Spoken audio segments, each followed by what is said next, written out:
Makthal MLA మాట్లాడుతూ గతంలో మక్తల్ పట్టణానికి సత్యసాయి వాటర్ సప్లై ద్వారా 1999లో 42 కోట్లతో పనులు ప్రారంభించి 2001 సంవత్సరం నుంచి 112 గ్రామాలకు నీళ్లు సరఫరా అయ్యేవి. సత్యసాయిబాబా వాటర్ సప్లై పథకంను 2019 సంవత్సరంలో ఎల్&టీ కంపెనీ నుంచి మిషన్ భగీరథలో విలీనం చేశారు. మిషన్ భగీరథ ద్వారా శ్రీశైలం బ్యాక్ వాటర్ నుండి నాగర్ కర్నూలు, మహబూబ్ నగర్, మన్నెంకొండ మీదుగా 14 నియోజకవర్గాలను కలుపుతూ 3400 గ్రామాలకు తాగునీరును అందిస్తుంది. ఈ మధ్యలో ఎక్కడ పైప్ లైన్ డ్యామేజ్ జరిగినా నీటి సమస్యలు అంతరాయం జరుగుతుండటంతో గతంలో ఉన్న సత్యసాయిబాబా త్రాగునీటి పైప్ లైన్ పనులను పునరుద్ధరించి మక్తల పట్టణ ప్రజలకు నీటి సమస్యలకు అంతరాయం కలగకుండా ఏర్పాట్లు చేస్తామని అన్నారు. మక్తల పట్టణంలో గత 15 రోజుల నుంచి మిషన్ భగీరథ నీళ్లు రాకపోవడం, అందుకే గల కారణాలు నేషనల్ హైవే రోడ్ కటింగ్ లో mission Bhagiratha pipeline damage కావడం వలన ప్రజలు అసౌకర్యానికి గురి కావడం జరిగింది. కాంగ్రెస్ ప్రభుత్వంలో సత్యసాయిబాబా వాటర్ సప్లై సిస్టమ్ మీద జరిగేది. గత పాలకుల నిర్లక్ష్యం వల్ల ప్రైవేట్ వ్యక్తుల చేతులకు వెళ్లడం వలన ఇటు త్రాగునీటి సౌకర్యం అనేది ఇబ్బందులకు గురి కావడం జరుగుతుంది. మక్తల్ నియోజకవర్గం త్రాగునీటి సౌకర్యం కొరకై త్వరగా సంగం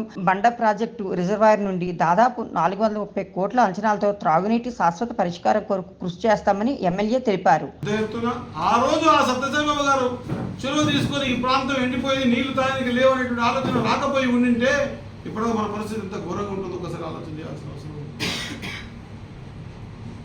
ఈ ప్రాజెక్టు సత్యసాయిబాబా తీసుకున్నప్పుడు నడిపేటప్పుడు ఎల్&టీ వాళ్ళు నడిపేటప్పుడు 2015 అనుకుంటా, ఆ రోజు ఆ కాలువకు సంబంధించి ఆ కాలువలో నీళ్లు పైప్ లైన్ చెరుకట్లో తిరుక్కుంటా కొంత దాని మీద అవగాహన లేక పైపు పడగొట్టించడం జరిగింది 2015లో. నాకు ఇప్పటికి ఐడియా ఉంది. అప్పుడు నేను చెప్పి ఫ్లో లీడర్ని ఇదే మక్తల్ అంబేద్కర్ గారి చౌరస్తలో దాదాపు 60 రోజులు ధర్నా చేసినాం.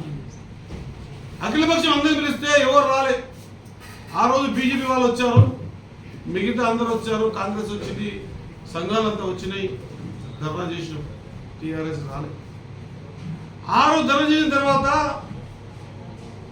జెడ్పీటీసీ ఎండింగ్లో నాకు తెలిసింది దీన్ని ప్రైవేటీకరణ చేస్తామని.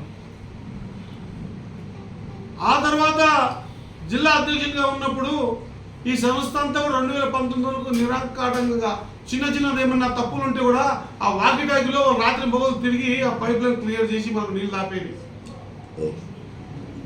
ఆ తర్వాత మరి సత్యసాయిబాబా మనకు ఉండగా 2021 వరకు సత్యసాయిబాబా వాళ్ళు పనిచేసి 2021 నుంచి 2019 నుంచి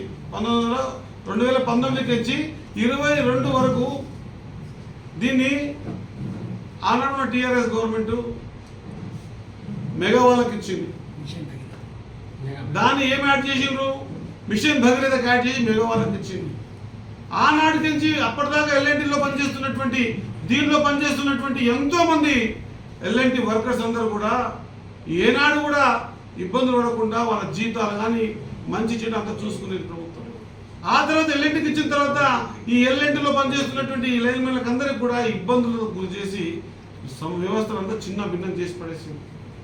2022 తర్వాత నేను ఎందుకు చెప్తున్నా ఈ మాట అంటే, సత్యసాయిబాబా అనేది మనకు గిన్నెలో ఉన్న అన్నం ఇట్లా తింటున్నాం, దీని ఏం దుర్బుద్ధి పుట్టిందో ఇట్లా తింటే మంచిది కాదని ఇట్లా మలుపుకొని ఇట్లా తిను అని చెప్పి అనే విధంగా ఎక్కడ శ్రీశైలం బ్యాక్ వాటర్, ఎక్కడ ఏలూరు కాడికెంచి నీకు స్టార్ట్ చేసి దీన్ని సత్యసాయిబాబాని క్లోజ్ చేసి ఏలూరు కెంచి నాగర్ కర్నూలు కెంచి మహబూబ్ నగర్ జడ్చల్లా మక్తలు నిలిస్తే ఇదంతా కూడా మనకి కౌంటింగ్ చేసుకుంటే 360 కిలోమీటర్లు నీరు పారి మన మక్తలకు నీరు రావాలా.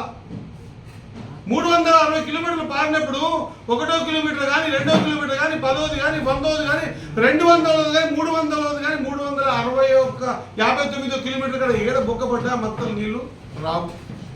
ఇది ఆ రోజు ప్రెస్ మీట్ చెప్తే నా మీద మళ్ళీ రీకౌంటర్ ఇప్పించారు. ఆ రోజు అవగాహన లేకుండా మాట్లాడుతూనే ఉన్నారు. అందుకే మక్తల్ ప్రజలు ఇది ఆలోచన చేయాలి. ఆ రోజు అవగాహన ఉంది కాబట్టి మాట్లాడినాం. మనం టాలెంటర్స్ అవుతాము, మనము ఎండింగ్లో ఉంటాము. ఎక్కడ ఎవరికి ఏడ ప్రాబ్లం వచ్చినా మనకు నీళ్లు బంద్ అవుతాయి. దయచేసి అర్థం చేసుకోకండి, దీన్ని అక్కడికి ఇవ్వకండి. ఏలూరుకి వెళ్ళి మనం మాట్లాడడం జరిగింది. ఆ క్లిప్ కూడా ఉదయం జరుగుతూ ఉన్న దొరకలే. మన దగ్గర పసుపాల స్టార్ట్ అయ్యి మనకి 112 గ్రామాలకు ఇచ్చినటువంటి సత్యసాయిబాబు గారి పుణ్యాన 20 ఏళ్ళు నీళ్ళు తాగిన మనం 20 ఇయర్స్. ఈ సిస్టమ్ పనిచేయడం లేదా, కొత్తది కలుపుకుందాం అది కూడా కాదు కదా. ఈ సిస్టమ్ పనిచేస్తున్నా దీన్ని బ్లాక్ చేసి ఏలూరుకి తెచ్చి దాపుతాం, మాకు తెలివి ఉంది, అతి తెలివి ఉంది అని చెప్పేసి ఏలూరుకి వచ్చి నీళ్లు నాగర్కర్నూలు, నాగర్కర్నూలు వచ్చేసి జడ్చెలకి వచ్చి ఉన్నారు, మామూలుకి వచ్చి బండకడకు వచ్చి మనకు నీళ్ళు రావాలి. ప్రజలు ఇది ఆలోచన చేయాలని చెప్తా ఉన్నా. నిన్న మన ఫోన్ మాట్లాడుతున్నారు, నీళ్ళు రాకపోతే తిక్కగా మాట్లాడుతున్నారు. మనం చేసేది తప్పే ఉంది దీంట్లో. ఆ రోజే ఆబ్జెక్షన్ చేసినాం కదా, ఇది మనం టాలెంటెడ్స్ అవుతాము, ఇట్లా తినడం కరెక్ట్, ఇట్లా తినడం తప్పు అవుతుందని చెప్పాము మనము.